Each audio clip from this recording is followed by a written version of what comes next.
Next story reminds us that activism doesn't always happen in conference halls or on social media. Sometimes it happens on the open road. Our focus this morning is Chienyenwa Amadi, a Nigerian cancer campaigner who has taken awareness far beyond borders, riding her motorcycle from Nigeria through Europe and back, all to spotlight the silent crisis of cancer and raise funds for patients who often struggle without adequate support. So her journey hasn't been easy. Oh no, we followed it all. Her mission has remained clear: to give visibility, voice and hope to Nigerians battling cancer. Now, Chienyenwa Amadi joins us now here inside the studio. You are welcome. Yay. Everybody calls you Chibeta. Yes. Well, at least that I know. Her name is actually Judith. Judith. It's Judith. It's Judith. Oh, well, welcome. It's grand to see you here. I am disappointed. Why? Because I expected to see you on your bike with your gear, you know, in all your glory, like we watched you for the past 3 months online. Maybe she would have done that if you were going to add money to the funds that she's raised. We'll talk about all of that. Make up your mind, girls. Make up your mind. That's it. That's the women supporting women. Maybe I should leave. No. But Chibeta, good to have you here on Breakfast Extra. We really want to know about this journey. Okay. Being a biker myself, I know how not easy it is to plan a trip from here to Abuja. Everything that goes with it. You see, Queen, it is tough. Let's school you. School me. It's tough. It's okay. It's expensive.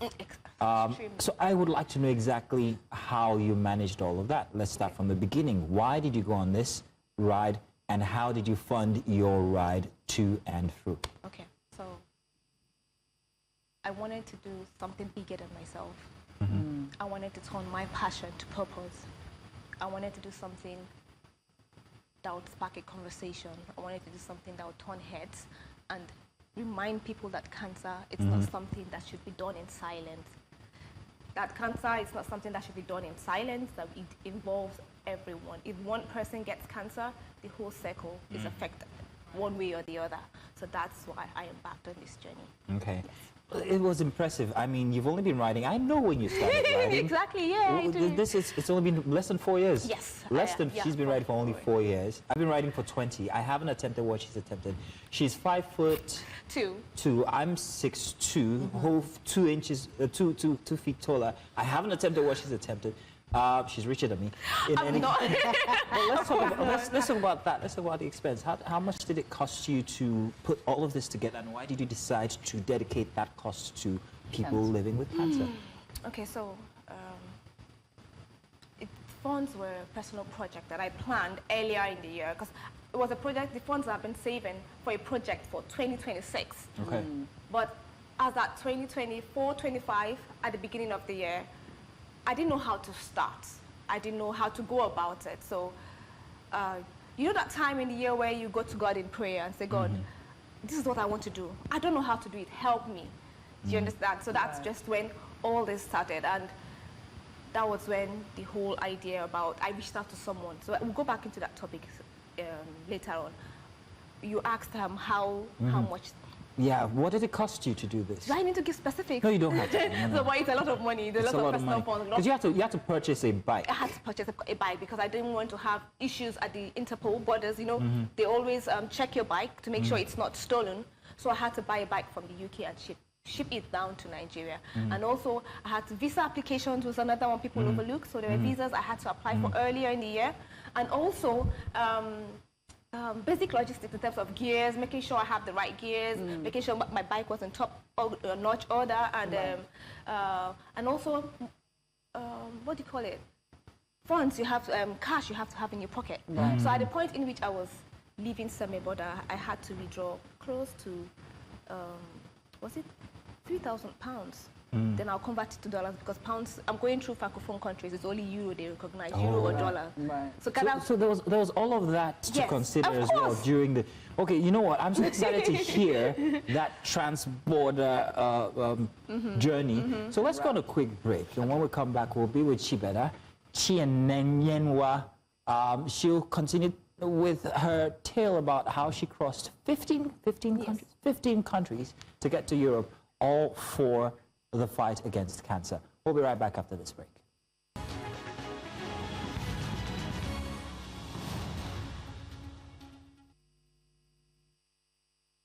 Welcome back. Chienyenwa Amadi is still with us in the studio. We know her as Chi Better in the biking community. She's 5'2". She's been across 15 countries all the way to Europe, and she did it for the fight against cancer. A ride for a life. A ride for a life. Yeah. One ride. One many life. lives. Okay, one life, many lives. Many lives. Okay. So how bad is the cancer situation in Nigeria that you had to use this as a billboard for awareness for people Let living me with add cancer? to that. Most times when you do stuff like this, it's personal to Yes. you. So Yes. yeah, I think it's a personal. So I have lost loved ones to cancer. I have loved ones who have survived cancer. And I also have the tendency, I have to always check every 6 months to be sure that I do not have any trace of cancer. So the thing is, earlier last year, like I mentioned earlier on, you know that time in the year where you have your New Year resolutions, things you want to do. So after my, 21 days praying and fasting, I reached out to God in prayer. I said, God, I need help for a project I want to embark on. Then that was when God told me, I had this nudge, go and help someone. It was funny, like, God, I'm reaching out to you for help and asking me to go and help someone, So I used to help the help. So that was what I remember. There was somebody I used to know who told me she had cancer, and I reached out to her. How are you doing? She told me she's not so good.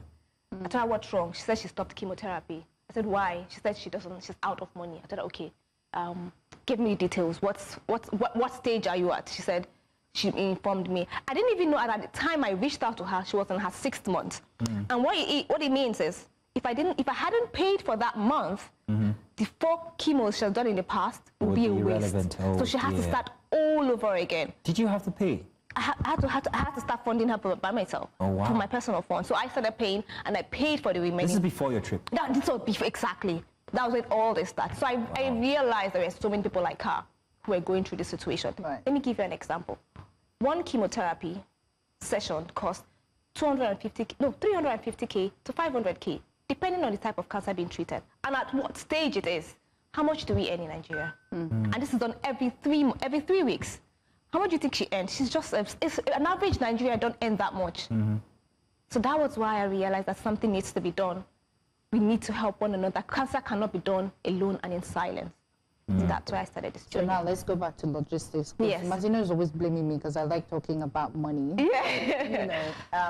Having the nudge to want to help someone, even though you need help, can be stressful because you're like, Kenny, this moment, But I just talk us through the process of how you were able to fund yourself to go through 15 countries, just for people to know that cancer is real and we need help for people. Okay, so at the early stage of my preparations, first and foremost, I know I had to buy a bike, a durable bike, a reliable bike that won't have cost me issues on the way.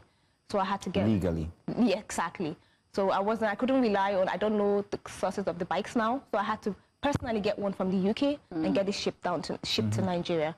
And I started applying for my visas early enough. How many visas did you have to apply for? I had to get 3 visas. One is Schengen visa, I had to get Morocco visa, Mauritanian visa. These are the 3 crucial visas I had to get. But Mauritania held, it gave me to struggle. Like I struggled in it was one of the things that delayed me on my journey because I had to wait in Senegal for like a week for my Mauritanian visa came through. Despite the fact that I've been applying for it from Nigeria and I was being rejected repeatedly. Wow. But you still started the trip without getting it. Trusting in God. God, exactly, because he has not failed me, so I knew that he was not going to fail me. Right. So I went in faith, knowing fully well that since God put it in me, he will definitely make a way. That's very interesting. That. Yeah. So. What? You were going to ask about something else. What was it again? I like that. I like how, it's very fulfilling to be able to start something that, it's been growing in your heart and you achieve it. So in this your journey, were you able to meet, cancer patients? Did you encounter anybody? What was your encounter like? Okay.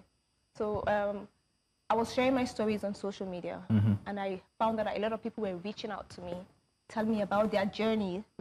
But what I realized, what was common around the stories that everyone was saying is, they don't want to talk about it. I said, oh, Chichi, you know what, my mom did this. I have this, but please don't tell people. I haven't told anybody. Was there stigma around it or something? Exactly. The people don't want to talk about it. So a personal friend reached out to me. She told me, please don't tell anybody. I'm telling you because I am proud of you. You made me cry today. You made me have hope. You're giving me reason to keep fighting. So I talk about it. She said, no, that she's just telling me. That's just way one-off. I visited, like in Ghana, when I went to Ghana, I visited this cancer care home for kids. You would wonder what a 2-year-old child, sorry, It's okay. may have done. Just breathe. Yeah. I'll give you some time. Let me tell you about riding across country. There's the fear of dehydration. There's also the thought that you are not as secure as you are, especially when it's places you've never been to before. You have to also consider that you have to go through routes that you don't know, but Google is telling you to walk into a wall. Like and Nigerian Google takes you to the middle of the market. It happened to me. Drive into a river, go left, go left. On the way from Mauritania to Morocco, it happened to me. I was here. Google Map was telling me turn left. I said, where? This is the only way. What is this? So there's all of that to consider, and it can be quite confusing. But you did all of that across months. Yes. It must have made you a very different rider now. You've seen people, you've seen cultures, you've seen faces and places. And what effect has that had on you as a person? Not just the stories of cancer patients, but the different cultures, people, and the way they do it, and the different foods, for instance. What has it done to you as a person? So first and foremost, after this journey, I realized that I am stronger than I think, because I was thinking that I was limited in so many ways. Like I wasn't able to express myself and meet people. But I found that during this journey, I was able to, because what you need to understand is I passed through Francophone countries. They don't speak English. Oh, yes. There's that all the countries, all the way to France. Morocco was even worse because they speak Arabic. Oh. Hey. Wow. So it was, so the impact it had on me was, first and foremost, I said, at the end of this journey, I'm going to learn how to speak French. I must learn how to speak another language. Welcome, I'm starting tomorrow. I'm actually really starting tomorrow. Starting what? French. No, really. I'm Because happy I resolved within myself that I was going to learn how to speak French. What you guys are doing, come on. So yes, and that one, and I also realized that that it's we need one another. Like we can't do things alone. You need support. You need friends. You need family. You need one another in order to make headway in anything you're doing. Okay. Right. Now, I do hope you've caught your breath, because we're going to go back to that subject that you were a bit emotional about talking. Yes. You were telling us about Ghana and how you visited the cancer home for kids. Tell us your experience there. Okay, and it's okay, we understand what you saw and went through, so it's all right. But do try, tell us. Okay, so I am speaking with some of the parents there and the kids, because first and first, you entering the building, I just saw some kids playing around and they had patches in their eyes, you know, like something packed on the eye. You know, probably this person is going through chemotherapy. And we spoke with the admin or the manager there and asked them, how are you managing with this case? He said that they rely on public donations, exactly what I'm doing. They rely on public donations for the kids to feed, for them to go through chemotherapy, and most of them are from low-end family, low-income family. Right. So what they do is they provide shelter and for the kids and the family, so that when it's time for chemotherapy, they can go for the chemotherapy, because it's a government parastatal. Okay. Yeah, so they have a house there, and they take care of they house the mothers, they house the kids, and if you have a little brother with you, they come there. So going there, I went to see them. I won't lie, I couldn't talk, because I went with a couple of other bikers. They told me to talk. I said, I cannot talk. You may think I'm strong, or I may think I'm strong, but I was very emotional. I was crying all through. Right. So, but I realized that even these kids going through this, they were still smiling. They were still playing around. And these kids are stronger than a grown-ass person. I'm wondering if you saw any similarities between what you got there when it comes to the authorities' response to people living with cancer and the situation here in Nigeria. Do we have similar organizations or institutions that take care of people? I think we do have something like that, yeah. So before leaving, I'm working with Doctors Foundation, which is also a childhood cancer foundation. it's similar. They also have run that kind of establishment where they take care of any child going through cancer. They provide shelter, they provide housing, they also provide some other kind of support for the families of kids who are actually going through chemotherapy, and they also provide after chemotherapy session and support for them as well. So yes, and going through this, I realized that this is something I would want to pursue, like have a support system for people who are going through this chemotherapy, have before and after, because I'm due in chemotherapy, sorry, I mixed that up. So this is something I would like to pursue and something I would... So in your journey, of course, I think for me, I don't know how I can do 15 countries. How many weeks was it? And of course, we saw that you fell. You had she fell a lot. She fell every day. Let me explain. She fell. Have you seen my bike? No, I haven't. It's what will I tell about you? It's short. Not what you mean, my bike. It's a short bike. She's 5'2". But Zino, leave her height alone. This is gonna be fun when I tell it. Kardashian is 5'2". She's 5'2", and she rides a bike that has an inseam height that is taller than her. Tell us what you had to do to your shoes. Okay, so I had to pad my shoe 3 inches. 3 inches? 3 inches for me to actually be able to flat foot. And I still can't flat foot. I had to tippy toe. My tips throughout the ride, I never a time my feet were entirely on the floor. It's That's through 15 countries tiptoeing, which is that's a lot of pressure on your legs. But that's what you need to understand about cancer. And it's the same thing what cancer patients go through. Like it's uncomfortable. The journey is never comfortable. They have to improvise. Like every day, like every 3 weeks, they go for chemotherapy. They know that this is what I'm going to go through, but they just brace themselves and go in for it. They prepare themselves and go in for it. Well, the only thing I can say, I know that Mazino has a lot, is thank you.